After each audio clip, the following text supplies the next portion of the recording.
The Origin of the Mages Guild by Soule. Where and how the Mages Guild started. The idea of a collection of mages, sorcerers and assorted mystics pooling their resources and talents for the purpose of research and public charity was a revolutionary concept in the early years of the Second Era. The closest organization to what we today know as the Mages Guild was the Psijic Order of the Isle of Artaeum. Magic was something to be learned by individuals or, at most, in intimate covens. Mages were, if not actual hermits, usually quite solitary. The Psijic Order served the rulers of the Summerset Isle as counselors, and chose its members by a complex, ritualized method not understood by the common people. Its purposes and goals were likewise unpublished, and its detractors attributed the worst evil as the source of its power. The religion of the old order could be described as ancestor worship, an increasingly unfashionable philosophy in the Second Era. When Vanus Galerian, a Psijic of Artaeum and student of the famed Iachesis, began collecting mages from around Summerset Isle, he attracted the animosity of all.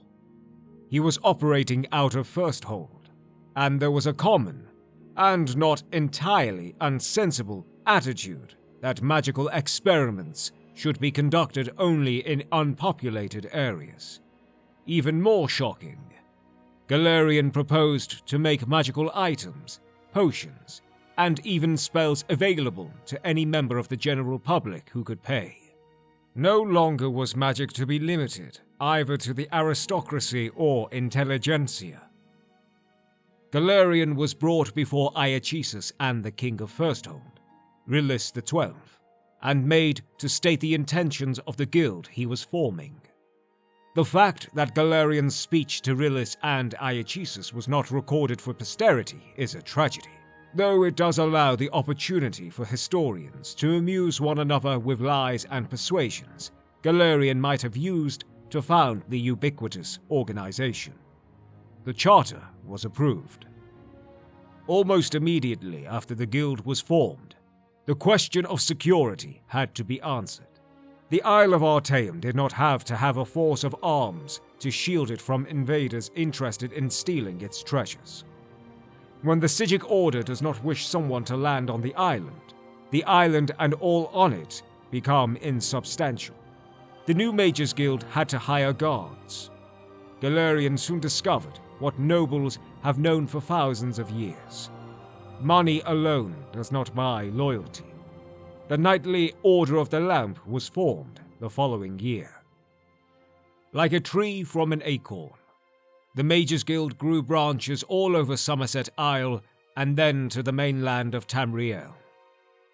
There are many records of superstitious or sensibly fearful rulers forbidding the guild in their kingdom, but their heirs or their heirs' heirs recognized the wisdom of allowing the guild to practice.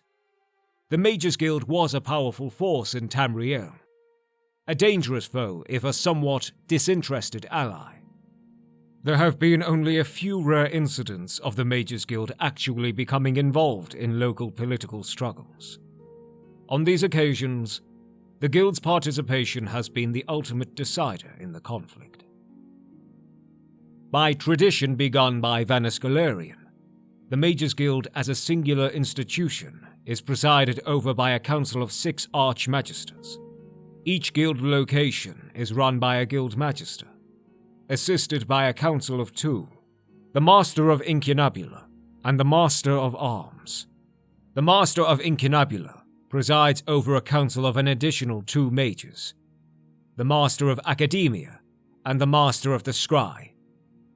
The Master at Arms also has a council of 2, the Master of Initiates and the Palatinus, the leader of the Order of the Lamp.